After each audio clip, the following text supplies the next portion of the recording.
Good day, Ma'am Sayrin. I'm Yalong John Chester from 3ITA. So, here is the topology I created using PyTracer. And as you can see po, I used two different cables here using straight through and crossover cables. Today, I'm going to demonstrate the VLAN and BTP concept, and also I will also explain applying them in LAN. But before that, I'm going to check all the switches and show their BTP and VLAN status. But I will show it in my screen because my screen record didn't show some of my demonstration.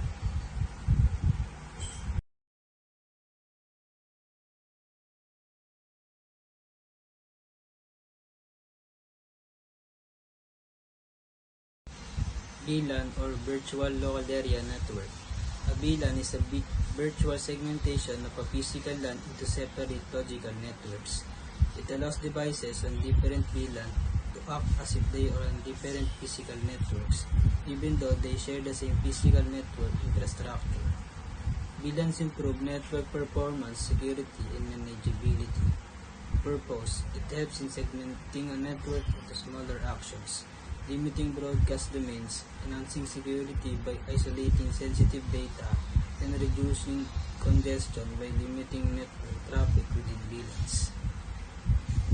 BTP VLAN Tracking Protocol. BTP is a Cisco proprietary protocol that helps manage VLAN configurations across switches in a large network. It allows network administrators to manage VLAN chains centrally without needing to manage configure VLANs on every switch. Purpose: BTP simplifies VLAN configuration by distributing VLAN information to all switches in a BTP domain. Applying VLAN and BTP in a LAN. VLANs are used to segment the network logically, grouping devices based on a function, department, or security requirements rather than physical location.